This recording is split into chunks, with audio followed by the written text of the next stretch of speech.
इस संसार में हर मनुष्य किसी न किसी दुख से गुजर रहा है। कोई अपने हालात से परेशान है, कोई अपनों की बेरुखी से, कोई धन की कमी से, तो कोई मन की अशांति से। लेकिन सबसे बड़ा दुख यह नहीं है कि हमारे जीवन में समस्याएं हैं, बल्कि यह है कि हमारे पास उन्हें कहने वाला कोई नहीं होता। यही कारण है कि इंसान भीड़ में रहते हुए भी अकेला महसूस करता है।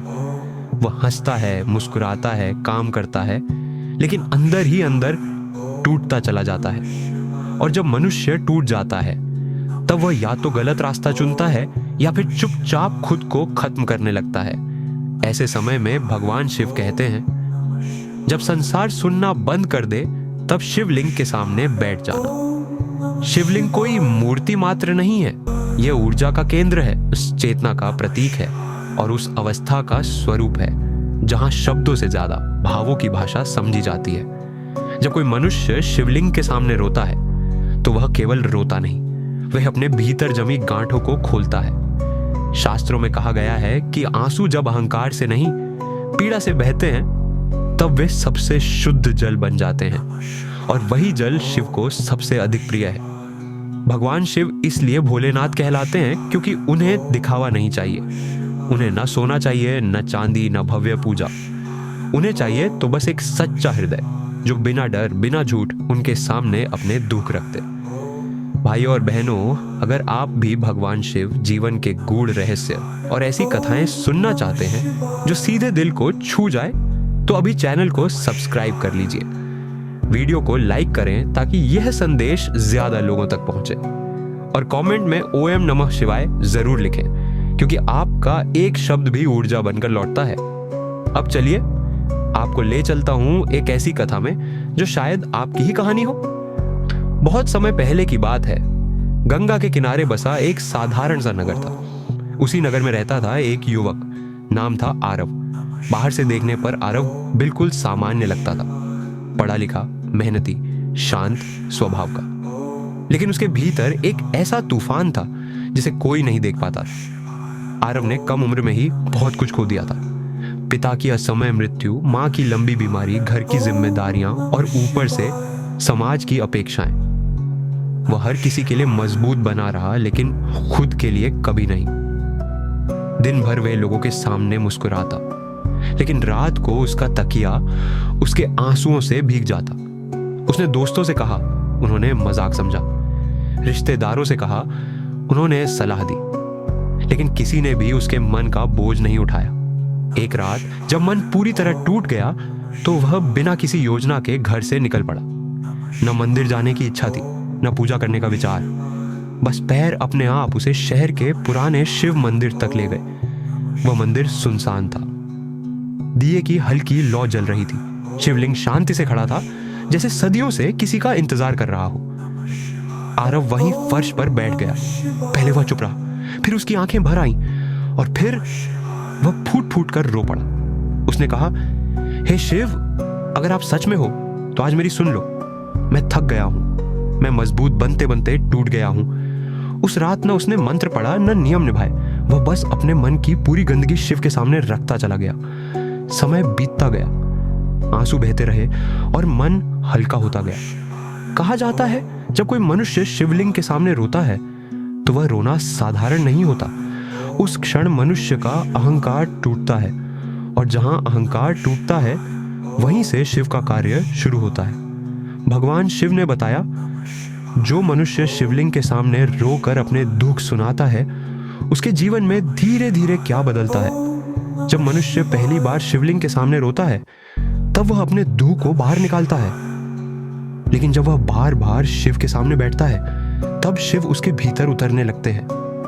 भगवान शिव कोई ऐसे देवता नहीं है जो तुरंत वरदान बांट दें। वे पहले मनुष्य को तोड़ते नहीं, गढ़ते हैं। वे पहले मनुष्य के भीतर जमा डर, अहंकार और असहायता को शांत करते हैं, ताकि जब समाधान आए तो मनुष्य उसे संभाल सके। यही कारण है कि शिव के भक्तों के जीवन में बदलाव अचानक नहीं, बल्कि धीरे धीरे और स्थायी रूप से आता है। शास्त्र कहते हैं कि जब कोई मनुष्य शिवलिंग के सामने बैठता है और उसके आंसू बहते हैं तो वह अपने भीतर की सबसे भारी ऊर्जा को बाहर छोड़ रहा होता है। वह ऊर्जा दबी हुई पीड़ा की, अधूरी इच्छाओं की और न कहे गए शब्दों की होती है। भगवान शिव उन आंसुओं को कमजोरी नहीं मानते, वे उन्हें शुद्ध तपस्या मानते हैं, क्योंकि रोना तब पवित्र बनता है जब वह दिखावे के लिए नहीं बल्कि अंतर्मन से निकलता है। आरव अब रोज मंदिर जाने लगा था, लेकिन अब वह सिर्फ रोने नहीं जाता था। कभी वह शिवलिंग के सामने बैठकर पूछता, मैं ही क्यों? कभी कहता, अगर यही जीवन है तो मुझे इसे सहने की शक्ति दे दो। धीरे धीरे उसके सवाल बदलने लगे। अब वह शिकायत नहीं करता था, वह समझ मांगने लगा था।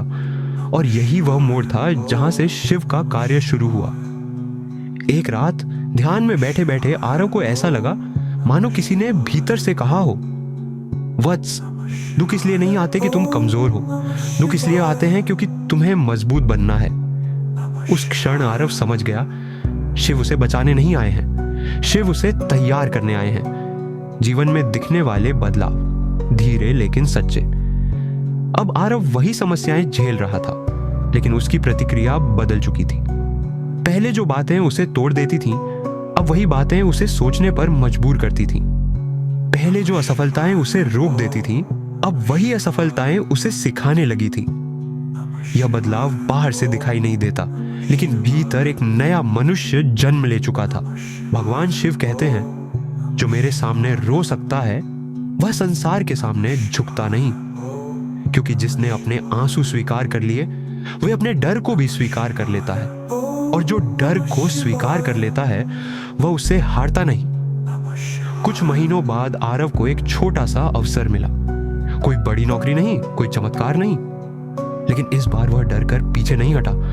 उसने शिवलिंग के सामने कहा, अगर यह मेरे लिए है तो मुझे साहस दे दो।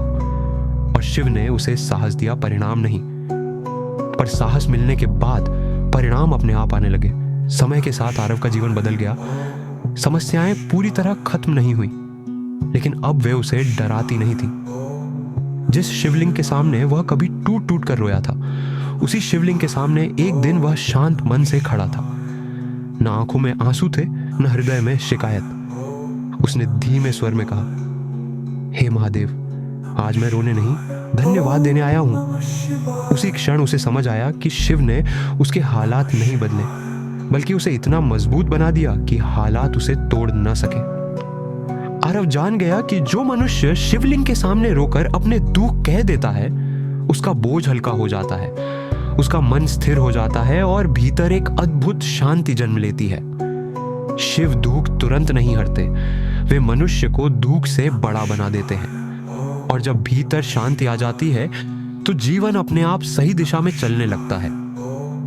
जहां संसार सुनना बंद कर देता है, वहीं से भोलेनाथ सुनना शुरू करते हैं।